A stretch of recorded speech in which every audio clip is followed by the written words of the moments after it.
আসসালামু আলাইকুম প্রিয় দর্শক, অন্য মঞ্চের আলাপচারিতায় আপনাদের সকলকে স্বাগত জানাচ্ছি। আজ থেকে ঠিক 12 দিন আগে 19শে জানুয়ারি আমি একটি প্রতিবেদন দিয়েছিলাম, যার শিরোনাম ছিল ঘোড়ার মুখের খবর, শেখ হাসিনা ফেব্রুয়ারি মার্চেই দেশে ফিরছেন।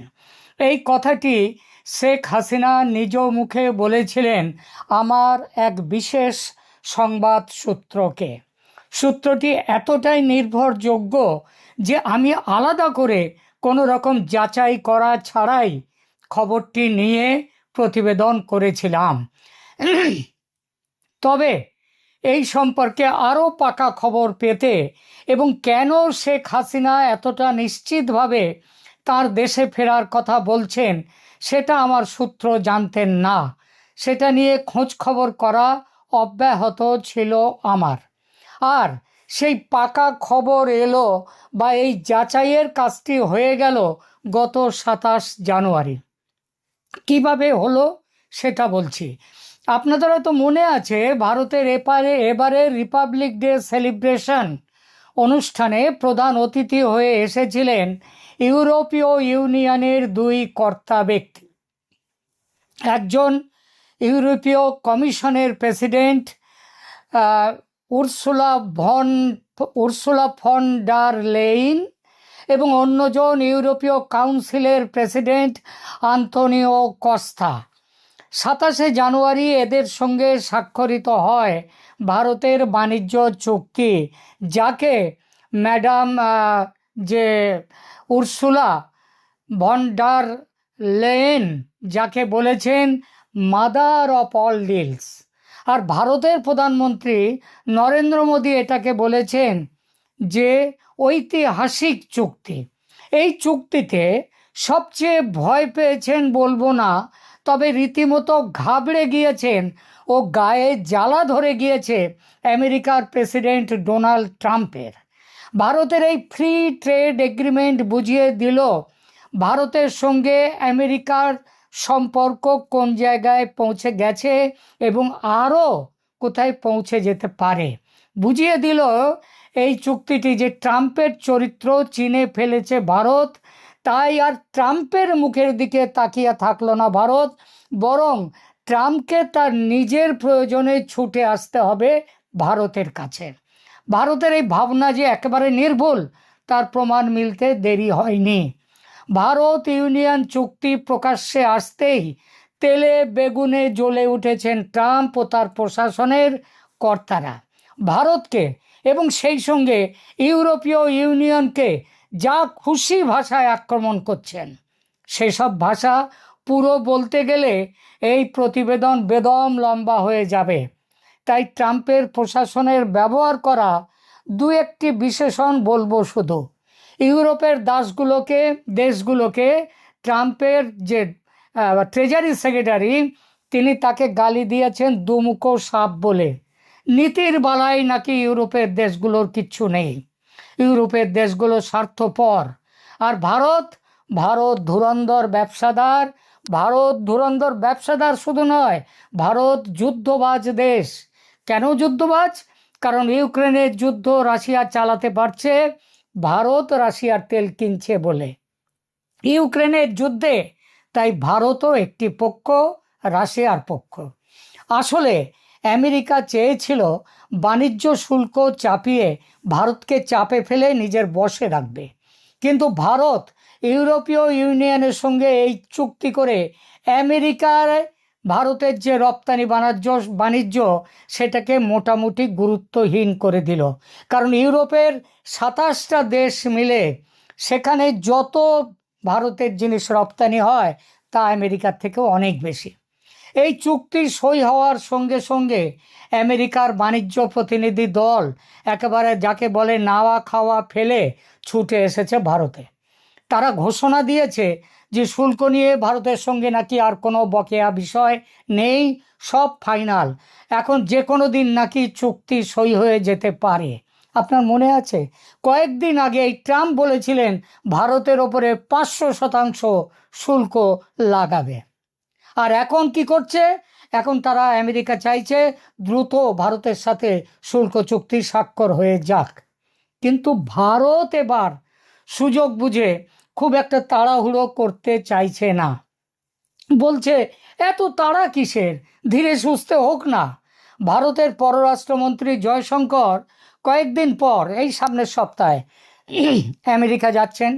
তার দপ্তরের কিছু ইস্যু আছে, জাতিসংঘের কিছু ইস্যু আছে। আর ভারত বলছে তিনি সফর সেরে দেশে ফেরার পর তারপর বাণিজ্য চুক্তি নিয়ে চূড়ান্ত করার কথা ভাববে ভারত।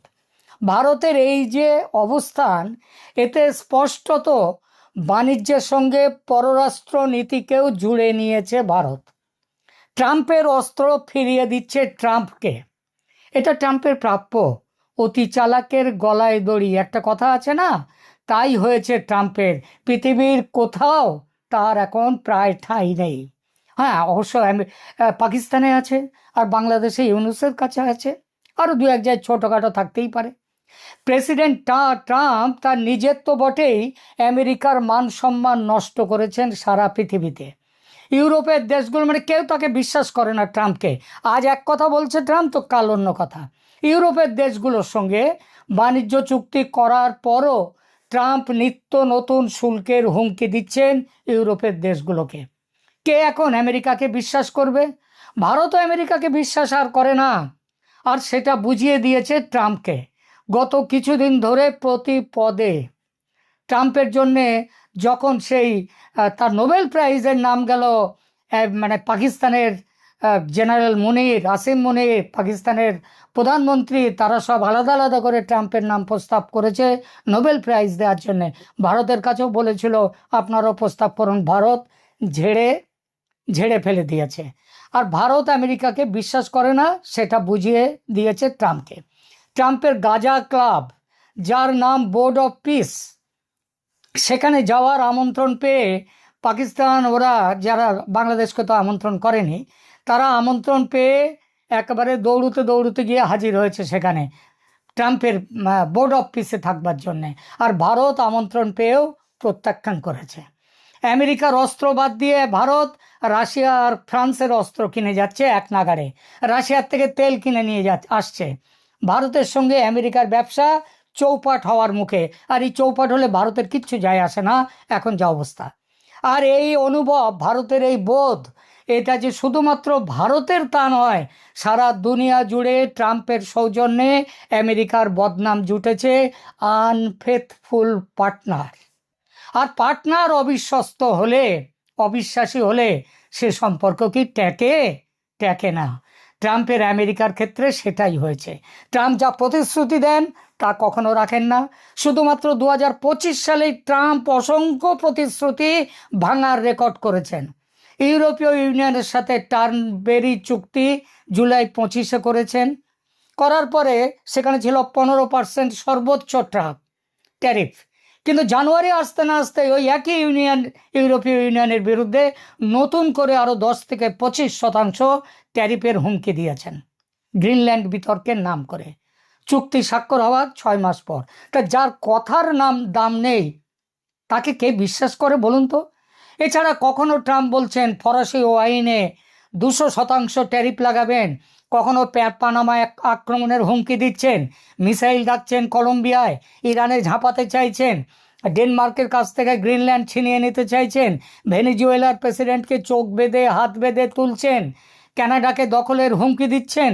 আচ্ছা বলুন তো, কোনো সুস্থ মতির মানুষ কি এমন কাজ করতে পারে? ট্রাম্প যেন এক ফ্যাপা ষাঁড়, কখন কাকে গুঁতোবেন কেউ জানে না। এই পরিস্থিতিতে কে এখন আমেরিকাকে বিশ্বাস করবে? কেউ না। এমনকি যে ব্রিটেনকে আমেরিকার ছায়া বলা হয়, সেই ব্রিটেন পর্যন্ত ট্রাম্পের পথ ছেড়ে ভারতের সঙ্গে নিঃশুল্ক বাণিজ্য চুক্তি করেছে বেশ কয়েক মাস আগে। দীর্ঘ 3 দশক পর চীন সফরে গেছেন ব্রিটেনের প্রধানমন্ত্রী। এই সফরেও ট্রাম্প রেগে অগ্নিশর্মা, যাচ্ছে তাই বলেছেন ব্রিটিশ প্রধানমন্ত্রী টার্নারকে। এই সব মানে ট্রাম্পের রাগ থেকে বাইরে, ট্রাম্পের রাগের বাইরে যে দেশগুলো আছে তাদের একটা হচ্ছে পাকিস্তান, অন্যটা বাংলাদেশ। এদেরকে চাকর বাকরের মতো দেখে ট্রাম্প। আন্তর্জাতিক নামী সংস্থা পিউ গবেষণা কেন্দ্র মাস 3 আগে একটি জরিপ করেছে। জরিপে আমেরিকার একদা ঘনিষ্ঠ 24টা দেশের মধ্যে 19টিতে দেখা যাচ্ছে 50% বেশি মানুষ ট্রাম্পকে বিশ্বাস করে না, আর বাকি 5টা দেশে একটু কম তার থেকে। আর মূল মিত্রদের মধ্যে ট্রাম্পের মানে আমেরিকার ফ্রান্স, যুক্তরাজ্য, দক্ষিণ কোরিয়া, জাপান, এসব দেশের 60% বেশি মানুষের কোনো আস্থা নেই ট্রাম্পের ওপর। অন্য দেশের কথা বাদ দিন, ট্রাম্পের নিজের দেশেই 50% আমেরিকান মনে করেন ট্রাম্প বৈদেশিক নীতিতে জঘন্য কাজ করছে। আচ্ছা, ভারত কেন আমেরিকাকে বিশ্বাস করে না? খুবই তো করত। ট্রাম্প ছিল আমেরিকার বড় বন্ধু। তার কারণ দেখুন, 2025 সালে এসে ভারতে স্পষ্টভাবে দেখেছে যে ট্রাম্পের কোনো মতিস্থির নেই, তার কাছে আর যেমন কথার কোনো দাম নেই। এটা ভারতের জন্য সরাসরি ক্ষতিকর। ট্রাম্প তার বাণিজ্য সিদ্ধান্তে প্রতিদিন পরিবর্তন করেন। তার বাংলাদেশ নীতি আজ একরকম তো কাল একরকম। গত বছর ফেব্রুয়ারিতে হোয়াইট হাউসে বসে মোদিকে পাশে বসিয়ে তিনি বলেছিলেন, বাংলাদেশের বিষয়টা দেখার ভার আমি প্রধানমন্ত্রীকে দিয়েছি। প্রেসিডেন্টের এটা যে মনের কথা ছিল না, এটা যে একটা বড় সড়ো ধোঁকা ছিল, এটা কিন্তু ভারত সেদিন বোঝেনি। বুঝবেটা কি করে? একটা ভদ্রলোক যারা, তারা তো অন্যকে ভদ্রই ভাবে, সুতরাং বোঝা সম্ভব ছিল না। কিন্তু ট্রাম্প যে ভদ্রলোক নয়, সেটা যে তিনি যে একটা রাষ্ট্রনেতা হয়ে এতটা ওছা হবেন, কে ধারণা করতে পেরেছিল বলুন তো? আমার বাংলাদেশের অনেক বন্ধু, ভারতের বন্ধুরাও আছেন, তারা গত কয়েক মাস ধরে বাংলাদেশের ব্যাপারে ভারত কিছুই করছে না বলে অভিযোগ করে থাকেন। তারা বলে যান মোদি শুধু ওয়েট অ্যান্ড ওয়াচ করে যাচ্ছেন। অভিযোগ হয়তো পুরোপুরি মিথ্যে নয়, কিন্তু আসল কারণ লুকিয়ে আছে ওই ট্রাম্পকে চিনতে না পারার মধ্যে। বাংলাদেশের ব্যাপারে ভারত সিদ্ধান্ত নিতে দেরি করেছে ট্রাম্পের আসল চেহারাটা চিনতে না পেরে, মাঝে মাঝে তার মুখের কথা শুনে। দোষটা শুধু ভারতের নয়, সারা পৃথিবীর সমস্ত রাষ্ট্রই ভুল করেছে ট্রাম্পকে। আমেরিকার প্রেসিডেন্ট দেখুন, যে আমেরিকা ন্যাটো তৈরি করেছিল, সেই আমেরিকার প্রেসিডেন্ট ন্যাটো ভেঙে দিতে চাইছে। গায়ের জোরে ইউরোপের একটা দেশ গ্রিনল্যান্ড দখল করতে চাইছে। এসব কল্পনা করা যায় বলুন? আর যে মুহূর্তে ট্রাম্পের চরিত্র ভারত বুঝতে পেরেছে এবং বোঝা গেছে বাংলাদেশে আমেরিকার স্বার্থ দেশটাকে কোথায় নিয়ে যেতে চাইছে, দেশটাকে জামাত সহ ইসলামী উগ্রপন্থার হাতে তুলে দিতেও আমেরিকা যে তৈরি, সেটা তো আমেরিকারই সংবাদপত্র সব বলছে এখন। সেই যখন থেকে এই সবগুলো ভারত চিনে ফেলেছে ট্রাম্পকে, আমেরিকার আসল উদ্দেশ্যকে, তখন থেকে ভারত সিদ্ধান্ত নিয়েছে আমেরিকাকে লুপে রেখে বা আমেরিকার সঙ্গে আলাপ আলোচনা করে বাংলাদেশের বিষয়ে সিদ্ধান্ত নেওয়া যাবে না। আমেরিকার সঙ্গে আলোচনা করে সিদ্ধান্ত নিতে গেলে ভারতের অভ্যন্তরীণ নিরাপত্তার যেমন 12টা বাজবে, তেমন শেষ হয়ে যাবে বাংলাদেশ নামের দেশটা। ভারত তাই চায় নিজে বাঁচতে এবং একই সঙ্গে বাংলাদেশকে বাঁচাতে। আর আমেরিকা চায় নিজের স্বার্থ রক্ষা করতে। বাংলাদেশ থাকলো না গেল, তাতে কিচ্ছু এসে যায় না আমেরিকার। মন একবার স্থির হয়ে যেতে ভারত বাংলাদেশের ব্যাপারে পাকা সিদ্ধান্ত নিয়ে ফেলেছে। এই কথা দিয়েই আজকের আমার হেডলাইন প্রতিবেদনের। আওয়ামী লীগ নিষিদ্ধ থাকায় বিএনপির সঙ্গে বেশ কিছু বৈঠক যে ভারত করেছে, এটা তো এখন সবাই জানেন। লন্ডনে হয়েছে বৈঠক, দিল্লিতে, ঢাকায়। তারেকের ফেরার ব্যবস্থাতেও ভারতের অনেক অবদান ছিল। ভারতের সেনার কাছ থেকে মানে সেনাপ্রধান ওয়াকারুজ্জামানের কাছ থেকে তারেকের সুরক্ষা নিশ্চিত করেছে ভারত। তারেককে সম্মত করিয়েছে দেশের সত্যিকার গণতান্ত্রিক ব্যবস্থা ফিরিয়ে আনার জন্য ভবিষ্যতে কি করতে হবে সেই বিষয়ে। ভারত জানে 12ই ফেব্রুয়ারি নির্বাচন হলে সেই নির্বাচনে বিএনপির বিপুল জয়ের সম্ভাবনা। একইভাবে গণভোটেও হার হতে পারে জামাত পক্ষের। সুতরাং জামাত চাপ দিয়ে নির্বাচন স্থগিত রাখতে চাইছে। ব্যাপক হিংসার প্রেক্ষিতে নির্বাচন থেকে বেরিয়ে আসার কথা ভাবতেও পারে বিএনপি। মোটের ওপর 100 ভাগের মধ্যে অন্তত 80 থেকে 90% এখন ঠিক আছে যে নির্বাচন হচ্ছে না। নির্বাচন স্থগিত হলে ইউনূসের পদচ্যুতি অবশ্যম্ভাবী। তিনি পদে থাকতে পারবেন না। তার মানে এই নয় যে তিনি পদ ছাড়বেন, তা নয়। রাষ্ট্রপতি শাহাবুদ্দিন বরখাস্ত করবেন ইউনূসকে, এটাও ভারতের ব্লু প্রিন্টে অলরেডি তৈরি হয়ে আছে।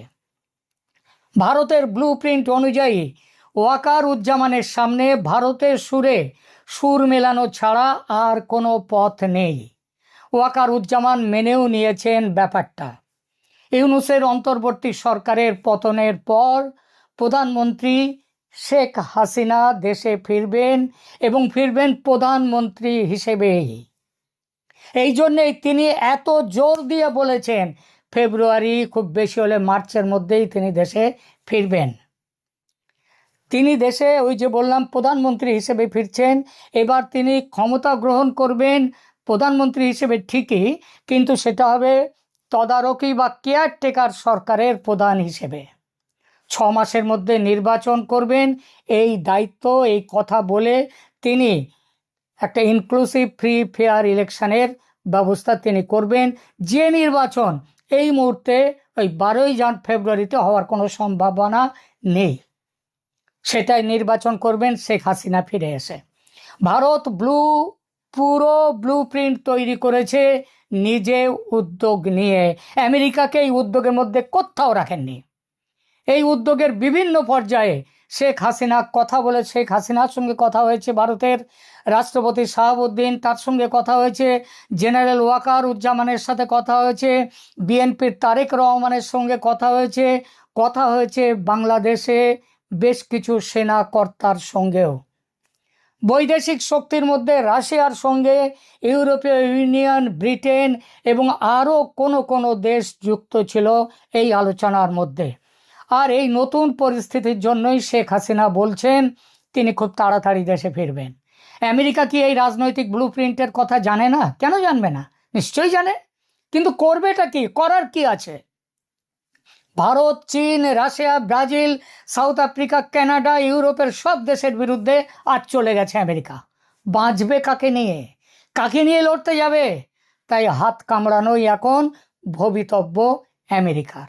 শুরুর কথাটা আর একবার বলি শেষে, শেখ হাসিনা ফিরছেন প্রধানমন্ত্রী হিসেবে। বাংলাদেশ আবার মুক্তিযুদ্ধের বাংলাদেশে ফিরছে খুব